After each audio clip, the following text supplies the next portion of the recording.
and machinery. You take their cost per bushel and double it, that's US. Oh, so we're double on one side and they're double on the other. Exactly. So when you add them together, we're damn near exactly the same. It's just where are your costs structured? And mainly because, again, they're importing a lot of those other inputs that we take for granted. And what's their land value worth? It's productive, but what's their land value worth? Now you got to be really careful about land values. I would think gold, but I don't know. Well, okay, so it depends. Let me go back here. This is Brazil on top of the United States. That's the size of Brazil versus the US. On a sidebar, I got that from the CIA. I borrowed it from the CIA. I hope they're not tracking me. Now, as a sidebar, if you want to learn something about a country, CIA.gov, they have a country-by-country breakdown. They got like every country you can think of. It's amazing. They have population and culture and economy and all kinds of stuff. I mean, it's really very good information. That's where I got this map. Okay, so when you say, hang on a sec, when you say, what's the price of land in Brazil? It's like saying, well, what's the price of land in the United States? Yeah, it varies so much. It varies so much.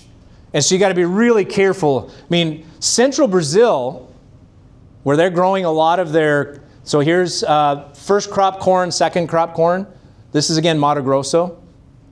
You get in parts of Mato Grosso, that land is really valuable. I mean, it's like Iowa land from a pricing standpoint. And that's all corporate farming, right? Not all of it. Some private? There's some private, yep.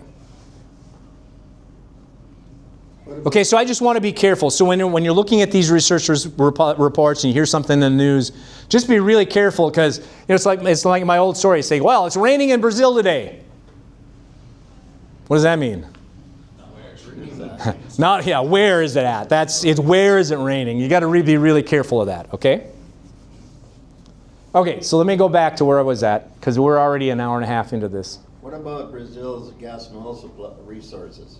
I've never known anything about that. So I know just enough to be dangerous. Brazil is actually a very large crude oil exporter. They do some refining.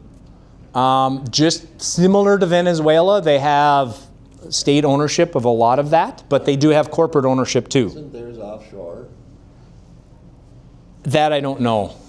I think they have some offshore, but my understanding is most of it's onshore. But don't quote me.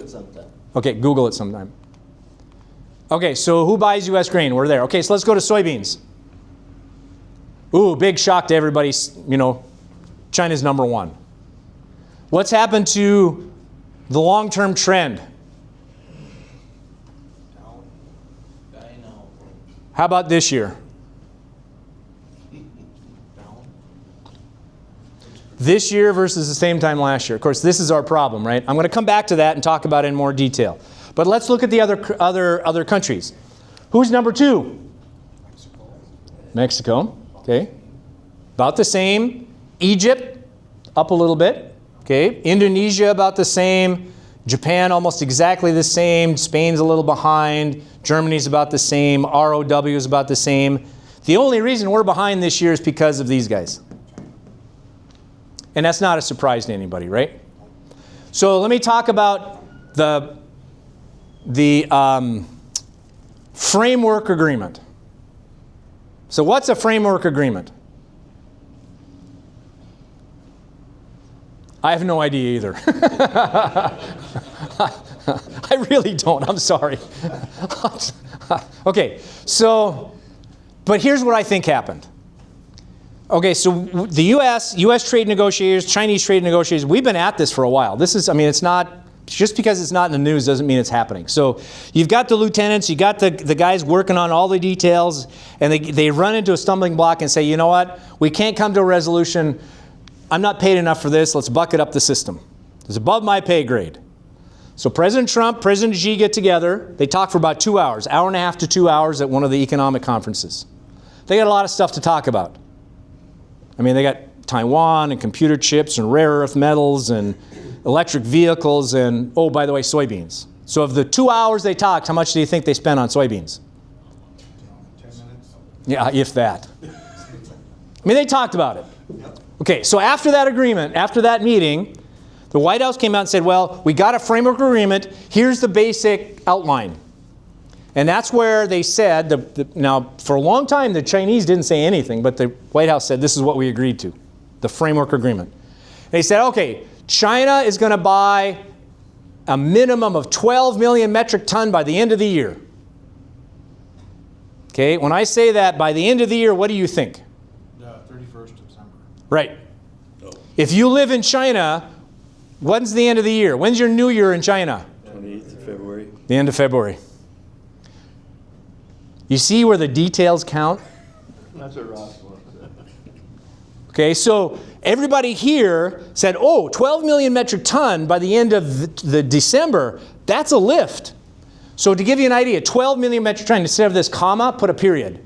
So this would be 19 million metric ton, this is 8 million metric ton. So 12 million metric ton, that's significant. But no, it's at the end of February, not the end of December. And you say, well, it's still good. Our problem is timing matters. So this graph shows how much soybeans do we sell under contract. It's delivered later on. Do we sell under contract every week? And I went back the last 5 years. Okay, so you can see normally, October, we start hitting harvest. Everybody comes to the U.S. and wants the contract. We'll deliver it later on. Our sales, like they spike, they come up here, they stay really good into about December, and then they start dropping off, and by February they're kind of tapering off into almost nothing. The red bar is where we are today. So this is like Christmas. Like we're manufacturing stuffed toys for Christmas. We've made all these toys. We put them on the store shelves. They're selling like crazy, and what happens the day after Christmas? They go on sale. It's like blue light special here. Now, for you young guys in the room, blue light special refers to Kmart. It's a retailer that went out of business. They had this blue light that you, okay. I get called boomer all the time. I got to give them a little jab back. So anyway, my reference, not theirs. Where's the end of the marketing year on that? So this is the marketing year. Marketing year starts on September 1 and ends in the end of August. So maybe not February, but August? August is the end of our marketing year. Yes, that's the USDA counting for our sales. Yep. So that's the USDA year. So we got the calendar year, the Chinese New Year, and the USDA year. Okay? So at the end of February, it's going to just be done. Right. So let me go back one. Now, also, this is official sales to China. We did get some late yesterday, and so that number is actually a little bit behind. Now, what's weird about this is, remember ROW, right, rest of the world? So sometimes what happens is this is official. So when the U.S. system is, if a U.S. company makes this, or a company makes the sale of U.S. grain to a company in another country, they have to identify the quantity and the country that bought it. And that's actually from our Russian wheat deal days. That was the reason we started this rule. Before that, we didn't have this rule. So not only sales, but actual shipments have to be recorded. Okay. So this is a sale to a Chinese company where it's going to be delivered to China. Now, what happens sometimes, because the Chinese hate the fact that as soon as they buy something, it gets announced. They hate that. So what they do sometimes is they'll work with a broker, usually in Singapore. They'll work with a broker. They'll say, all right, broker, you buy soybeans from the U.S., but because it's a broker, the broker can say, well, I don't know where it's going to be delivered to. So it goes into unknown category. Rest of world. Unknown is in this ROW. Now, at some point, it has to be loaded onto a vessel, and you say, where's it going to? And it's got to be recognized. So most of the private analysts, the kind of the insiders, are saying this number, even though I'm using 8, because I want to compare this to that. And so I'm apples to apples.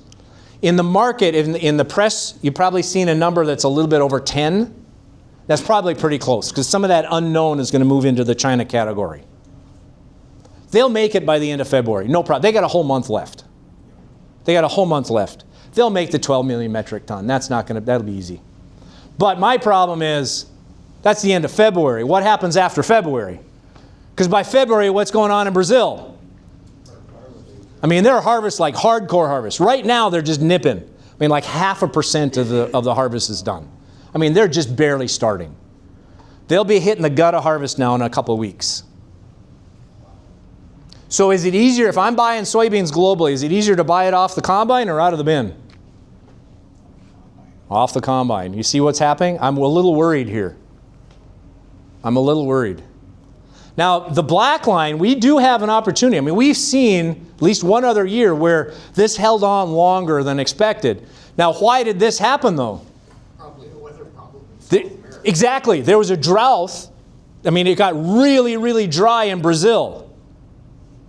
Now, northern Brazil is harvesting. Southern Brazil, rephrase. So Texas is harvesting. What's happening in North Dakota?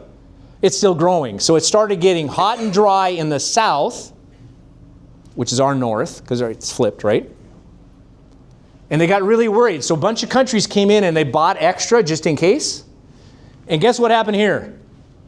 It rained.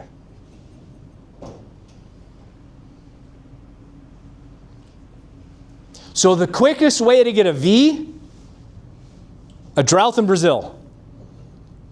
That would fix a lot of problems. But it's looking really good in Brazil right now, and that was your question before. I mean, so far it's looking like really good in Brazil. I'm going to skip over this for the sake of time. How about wheat? I know there's still a few wheat guys in the room.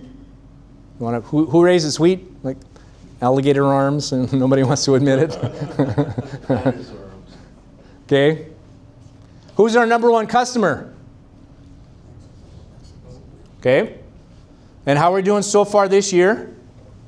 Pretty good. Philippines is number 2, right? Pretty good. South Korea, Japan, Taiwan, Thailand, everybody else. We're ahead of last year. Now, last year wasn't great, but it wasn't horrible. Here's spring. I'm going to skip over that. So you saw this before, right? There's Russia wheat exports. Russia's kicking our butt. They just really are. It's just so hard for us to compete. Spring wheat. Number 1 is Philippines. Who's number 2? Mexico. Okay, now guys. So the Philippines is a plastic country? No, this is spring wheat. This is spring wheat. So they're using it for bread. The Philippines has been our number 1 customer for a long time. What's happened to our sales to Mexico? It's growing, right?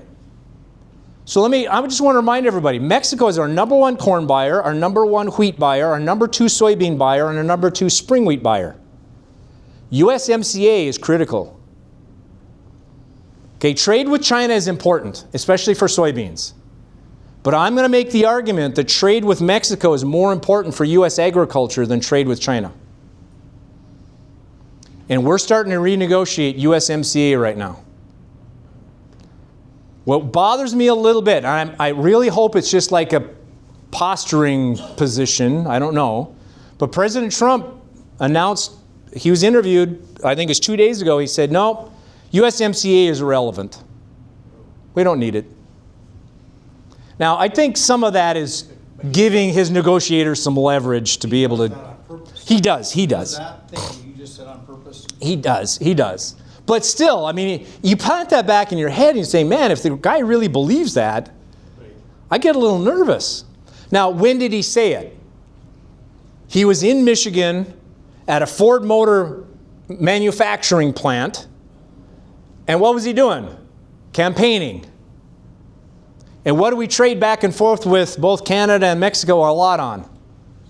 Automobiles and parts and components. I mean, it's going back and forth. You've heard all of that whole story. So part of it, I don't want to put a lot of weight on that, but yeah, it's like the hairs on my back and the neck kind of go up when I hear that. It's like, whoa, wait a minute, this could be like not good. Current trade negotiations, I know I'm way over time, but I'm almost done. So let's talk some more. You talked about the 12 million metric ton. I think they'll do that. It's going to be by the end of February. The other thing that was in that U.S. the White House press release was, in addition, the press release said that China has agreed to buy a minimum of 25 million metric ton in 26, 27, and 28 for the next 3 years. Now, as reference, is that a big number or a little number? In calendar year 2024, they bought 26 million metric ton. So basically what that's saying is they promise they'll come back and buy U.S. beans like they have in the past. That's my interpretation of it. And I hope they're right. I mean, I hope this becomes like reality. Because if that's reality, it means we just got to get through the next few months and figure out what the heck we're going to do with our inventory. And hopefully at least next year, by this time next year, China will be buying U.S. soybeans. I can't say they're going to buy wheat. I can't say they're going to buy corn, but at least they'll be back buying beans. Where are we at with the tariffs right now that caused all these problems in the first place? All right, here we go. Oh, I'm ahead again. Yeah, you are. Man, you think just like I do. I don't know if that's a good thing or bad. I don't know if that's good on you and bad on me or what. Okay, so here's IEEPA. You probably heard about this a little bit in the news. IEEPA, what is that? It's the International Emergency Economics Powers Act. So in Hettinger yesterday, I did this basically the same talk. There was a row of like middle schoolers. They were the soils judging team, and they came to that meeting, and so they listened to me talk. That's quite a community. Oh, that's fun. That was fun. So I asked those guys. I said, okay, I don't know if you've studied this in your civics class yet or not, but in your, the U.S. laws, Constitution, who has the authority to tax, tariff, and negotiate trade agreements? That Congress does. Congress. I mean, both the House and the Senate have to agree. Okay, now, and they got it right. They say, yeah, we just learned this. I'm going, great, fantastic. Okay, here's an application. Real world. This isn't stuff that you just trivial. Now, there are some provisions, there's been times over the last 250 years where Congress has said, well, under these special conditions, the president, the executive branch, has the authority to put tariffs and negotiate trade agreements independently.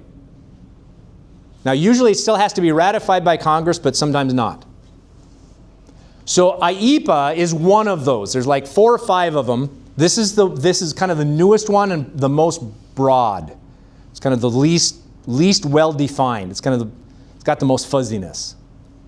And this is the one that President Trump used to say, I'm going to apply the reciprocal tariffs. Remember Independence Day, where he had a list of all the countries and how much they're going to tariff it. And he said, well, if you don't like the number, come to us, we'll negotiate a better deal. Okay, well, as soon as that happened, guess what? There was lawsuits. Surprise, surprise. It went all the way up to the Supreme Court. On November 5th, the Supreme Court read that or heard the arguments. We're still waiting for them to come back with their answer. At first, it was going to be January 7th, and it was going to be January 14th, and they still haven't said anything. They will eventually have to rule on it. Now, all they're going to rule, my understanding, and I've tried to study, I'm not a constitutional lawyer, I'm just trying to study this, I'm a poor dumb economist. The way I understand it is all they're going to rule is, does he have the authority under IEEPA to do this or not? And right now, it's kind of flip a coin on how they're going to rule and what the answer is going to be. Can't they send it back to a lower court? No, so what's going to do? They have to rule on, does he have the authority or not? That's the question the Supreme Court will answer. So hypothetically, pretend just for a minute, they said, no, President Trump, you did not have the authority to do that.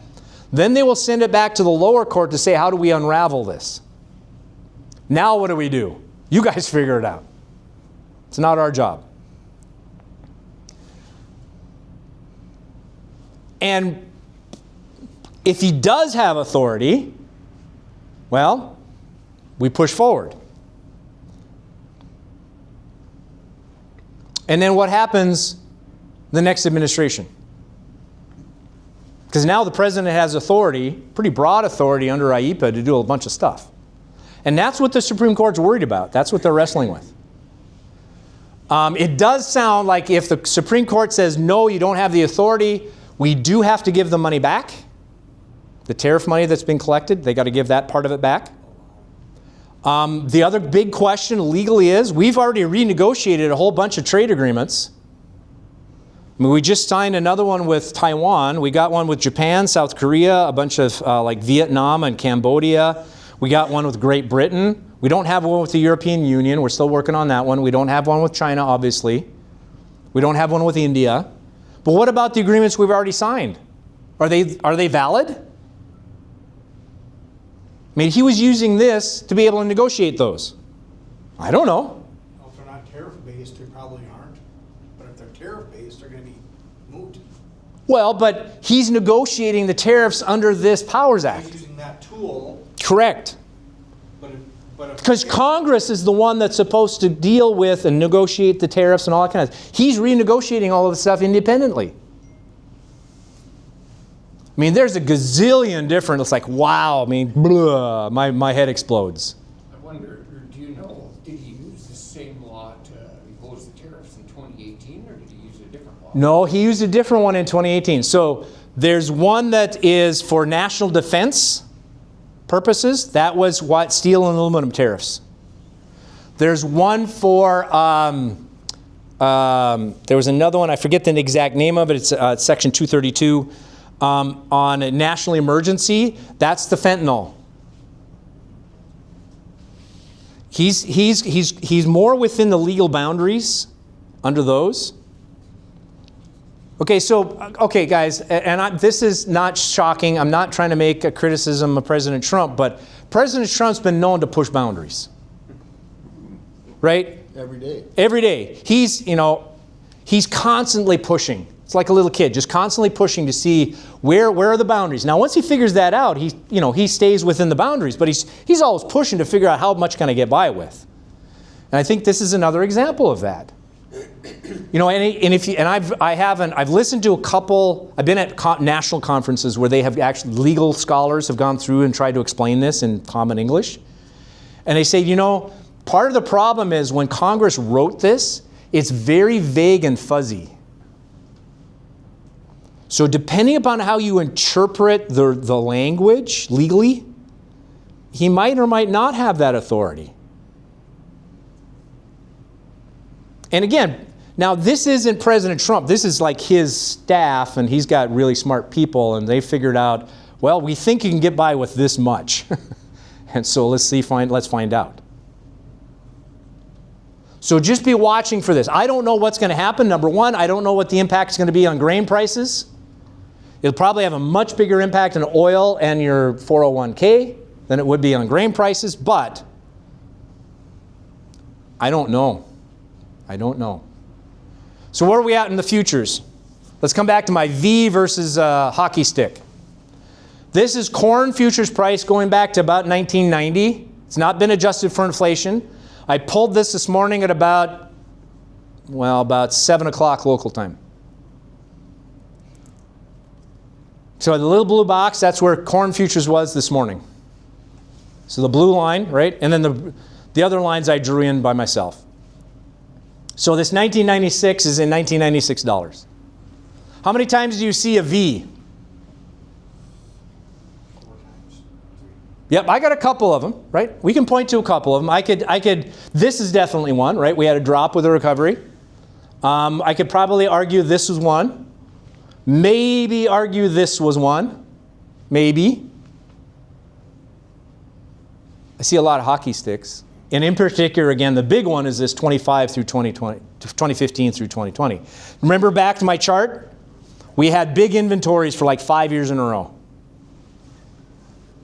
Now, guys, here's where we are so far. We're already about 18 months into this. This didn't happen today. This has been going on for a while. So we're already here, right? This has been going on for a bit. Slow bleed. It's been a slow bleed. Now I'm going to say something very politically incorrect. And I hope you don't have any sharp objects or rotten food. Because I want to remind you of something. Last year when I was here, we had very similar futures prices for corn. And why weren't you guys complaining then? You were, but not like today. Forward contract. We hadn't burned through our working capital yet, maybe? Yeah, and you got some mailbox checks. You got one more coming. So yes, some of it was working capital. You hadn't sold all your inventory. You'd done some forward contracting because we had some better prices. The other part is you had some cash flow coming and it wasn't as dramatic. When they say I can't go lower, all you gotta do is look at it. Oh man, oh come on guys. So okay, so let's look at here. This is as of this is March as of this morning. Here's our USDA report, and that's why everybody's freaking out. I get that. But wait a minute, back here in August, we had prices at $4.10. Can it go lower? Oh heck yes. Now, I do want to be careful because this is in like $2015, so by the time you inflate it up and trying to equalize it, we're probably still up closer to that 385 or 375 number, but that's still, okay, so you take 375 on the futures, what does that put you local? Don't ask, right? Yeah, just over $3 cash, right? I mean, it can get worse, I'm sorry to say. Now, I'm not saying it's going to, but so guys, what I said, I was literally doing this program a couple of weeks ago and I said, well, I think this 435 will hold. I don't see anything that would cause it to go lower. Boy, was I wrong. I didn't do my math on silage either. I missed it. I screwed up. But you know what? We got to deal with it. So yeah, I wouldn't call that a dead cat bounce. We went down, we've kind of stabilized. The dead cat bounce is if we come up back here and then we go lower again. So you know what a dead cat bounce is? If you take a dead cat, you put it up on top of a ladder, you get them high enough, it'll bounce. When you drop them. When you drop them, right? You drop it, it will bounce, but it's still a dead cat. That's where the saying came from, literally. Okay, soybeans. You see some similar patterns, right? But it's a little noisier, right? We had a little more bouncing around. And mainly because of what happens in South America. I mean, what happens down there impacts our soybeans, and so it gets a little noisier. All right, here's where we are. This is soybean prices as of this morning. Okay, guys, what happened right here? What happened right there? There's a gap. That was that day that he announced the trade framework. The framework agreement with China. It suddenly gapped up, and we said, oh, 12 million metric ton by the end of the year. Yeehaw! It went rump like this. And then we said, oh, wait a minute, end of the Chinese year, not the American year. And all of a sudden it did what? What that was opportunity. Yes, it was. And I did say on the radio, I said, guys, we've had a nice lift, sell something. And I figured, oh, no, it'll go higher. I've heard that a million times. Here's wheat. Now, the scaling is different. You got to realize we had like two weird things happen in wheat. So if you take those two out, you still have that similar patterns, right? And here's nearby wheat. This is March wheat. Yuck. Yes, yuck. I only grow it for weed control. What's that? I only grow wheat for weed control. For weed control, yeah. So I got a buddy of mine, he farms he works in Western Kansas. He's a farm management instructor in Western Kansas. So yeah, Western Kansas we call wheat poverty grass. Yeah, it's probably... What do they want to raise instead? Sorghum? Or what? Well, that's just it. What are you going to raise instead? I mean, if you're dryland agriculture in northwest Kansas, what do you do? Traditionally it was sorghum, but then with ethanol they just switched to corn. Yeah, switch to irrigation, yeah. No, the reason they switched to corn is because of irrigation. If you're irrigated, you're doing corn, maybe some soybeans. I mean, corn for sure, because the feedlots are close enough. Yep. Now, dry land, there's some guys doing dry land corn. They do some sorghum, because sorghum is kind of a substitute. They can still sell it to the feedlot. The problem is, I don't know if you've ever grown sorghum. If you've ever tried to combine it, it's worse than barley. God, that stuff will just drive you nuts. It's so itchy and scratchy. Anybody that grows that should get a medal. They like to get into and try and do some winter canola, but they'd really don't have a good crushing plant to deliver to. So, So what are your questions? I'm here for 2 hours now, guys. This has been 2 hours. I'm sorry I doubled my time. But you kept asking questions, so I just kept going. I got one more. Sure. With all the variables that you've talked about today, all of the things we consider, is the price of corn and the price of soybeans where it ought to be today? Or should it be higher or lower? From a supply-demand scenario? From all the variables that From all the variables you talked about. Yeah, I do. I think it's fairly priced right now. I think we're pretty close to what we'd say neutral. I don't see any really, given the information we have today, I don't see any reason for it to really go much higher or really much lower for corn or beans. Now, tomorrow something could happen and the world changes. The two most difficult things to forecast is the weather and politics. I'm going to argue forecasting the weather is easier than the politics is. And neither one of them is real accurate. So there can be something tomorrow that happens that suddenly changes everything I just said. I mean, China invades Taiwan. What happens? Well, that's what the market is supposed to be for, is price It is. discovery. It is for price discovery, given the information we have today. Yeah. So given everything we know today, I'm not going to stand here and say the futures market is wrong. I'm really not, because there's hundreds of thousands of contracts and thousands of people trading every day. And I can't point here and say I'm smarter than all of those combined. Now tomorrow, if we get new information, obviously everything changes. And I'll be very blunt. Okay, so my opinion, for whatever that's worth, politically, I'm watching Venezuela, but I'm a lot more concerned about Iran. I think politically, Iran is a much bigger, deeper, more difficult problem. What about Ukraine? Ukraine. Okay, so Ukraine and Ukraine sells wheat, they sell corn. They only have one major export terminal left, and it got bombed yesterday. Now, it wasn't huge damage, but it did damage grain loading facilities. Okay? So Mykolaiv is rubble. Mariupol is rubble. Odessa is the only one they have left. That's it. Now, they got a little bit of assets on the Danube, but that's small. They don't have volume there. Odessa is the last one.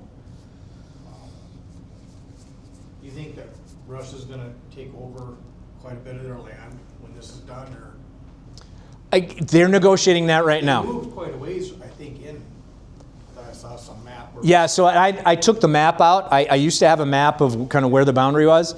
So give or take approximately, depends on how you do the math, 20 to 25% of Ukraine is now Russian territory. It's all obviously in the east, but when you look at where they grow corn and soybeans and wheat, that's big wheat country. Well, you got what you wanted then. Well, but I mean, you can farm almost all of Ukraine. It's beautiful land. Oh my God, that's beautiful land. And they grow everything under the sun: wheat, corn, soybeans, fruits, vegetables. They sell a bunch of stuff into Western Europe. Sunflowers, big in sunflowers. Yep. That is a big deal. There's without a doubt. But they have been negotiating for a while. And yeah, they're still fighting. I mean, there's still people dying every day, which is really, really horrible. But I view that as more stable than what's going on in Iran. Iran right now is just an absolute chaos. So on a sidebar, I have a graduate student. I'm working with she's from Iran. And she hasn't been able to contact her family since all this started. And she's just going berserk. Because the internet's down, they cut all the phone lines or phone service. She has no idea how her family's doing. And it is. I mean, you saw some of the stuff on TV. It is chaos. I mean, Venezuela, we turn things over, but there isn't like rioting in the streets and all that kind of stuff going on. So, and Iran, I mean, let's face it, they got some folks that aren't terribly stable. You don't have to go to Iran for riding in the streets. Yeah, you know, I won't go there either. Like I said, I'm not running for political office. This is about grain marketing. So stuff can happen. What are your questions, guys? I know you've already been asking questions. You've been very patient with me. Thank you for your time and attendance today. Anything else you want to cover? Yes, sir. I've kind of wondered, just as a bigger picture thing, you know, a lot of analysts usually say that our corn and soybeans tend to put in the highs in the summer or spring when our crop is at risk. But Yep. I wonder, have we gotten to a point where South American weather has a greater impact on our soybean prices than our weather, just because they produce more soybeans? So what's happened, and let me answer that question directly. I personally have never been a big supporter of seasonal price patterns in the futures market. I mean, right now, especially in today's world, the last 10 years, I've looked at the charts. I put all the charts on top of each other and look for patterns, and there is none. There is none. Now, basis levels, we still have a pretty strong basis pattern, right? We tend to see big negative basis at harvest and very narrow basis at spring planting. That has not changed. The wheat basis has kind of gotten, the harvest lows have extended longer because of corn and soybean harvest, but that's a new nuance. For corn, as you saw, corn is still really a domestic crop. I mean, feed and ethanol account for about 80% of the corn consumption.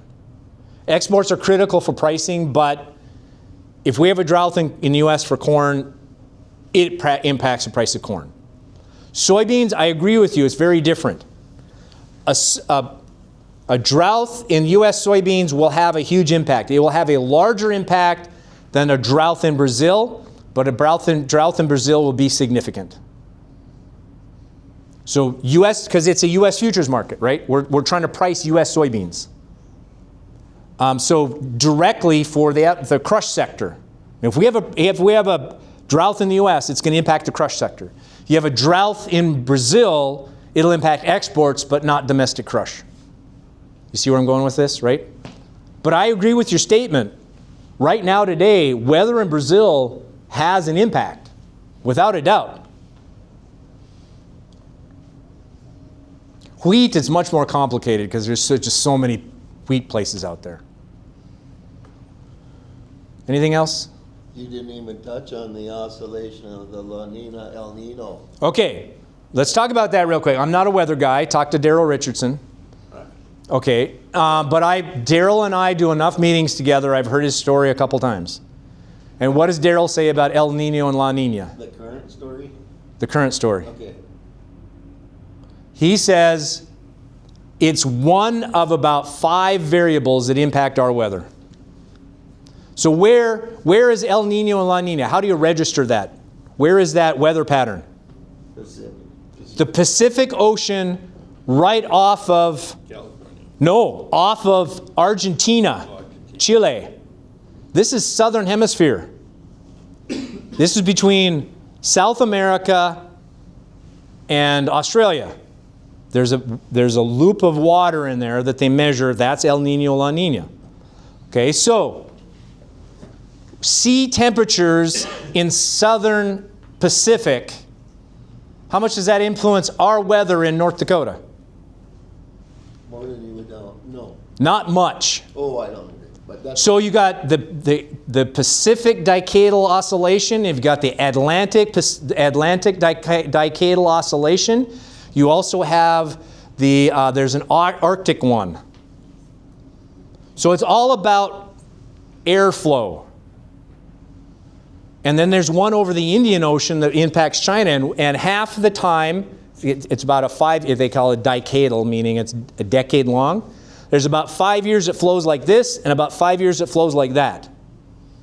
And that flow one way versus the other way has a huge impact on the jet stream and how much weather comes over the top of us. Now, is that impacted by what goes on with El Nino and La Nina? loosely, but they're on a different cycle. So he's saying, look, it has an impact, yes, but there's a bunch of other things that do. And depending upon how these cycles work out, he showed, the last time he showed, okay, he had a map where he said these are the last 9 El Niños and the last 9 La Niñas. And he showed a map of the United States, when they were at their peaks, right? Because it oscillates back and forth. So the last 9 peaks, so we went back into the 80s. And he said, and I forget which one was which, but he said it's supposed to be, the one we got in now, it's supposed to be warmer than normal and drier than normal. And he showed a map of the U.S., the average rainfall and average temperatures for the growing season. It's supposed to be drier than normal, warmer than normal. Of the 9 that he chose, only 3 were drier. 6 were wetter. But the dry ones were really dry. So we remember them. When we look at temperatures, supposed to be warmer than normal. There were about half of them were average, one of them was below average, and a couple of them were much warmer, and we remember the warm ones. So he said, you look at the statistics for North America, not South America. If you do that for Brazil and Argentina, the correlation's like 1 to 1. I mean, it is, because it's right off their coast. Well, there's mountains in between. Well, okay, so yeah, you got the mountains, but we have the Rocky Mountains too. So what his point is, what he's trying to say is, does it have an impact? Yes. But how much? There's a bunch of other things that also have an impact. And some of those will reinforce and some of those will work against. So the correlation, statistically, you look at the relationship between what happens there and our weather here in our region, and it's not as strong a relationship as you think it is. And he can do a job, much, much better job than I am, because that's what he studies, that's his expertise. I mean, I literally have traveled with him now we don't travel together, but because we can't do that because of our schedules. But I've heard him many, many times this last fall. Has he mentioned anything about the anchovy harvest or the ocean temperatures off the coast of Chile or No. along the equator? No. Oh, okay. No, this is all about sea temperatures and weather flows and jet streams. Okay.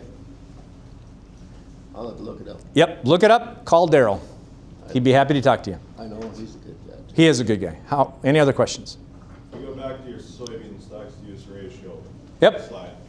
In 04, 05, stocks to use ratio is high, dropped quite quickly. What happened there? Okay, 05 to 07 or whatever. Right back in here. What happened there to fix the number real quick? So this happened. So the green line is production. Okay, so this is, you bring up a great point. So, because I get this question all the time, is like, especially globally, it's like, well, God, it looks like we're producing ourselves into poverty. And I promise you guys this will get better. I guarantee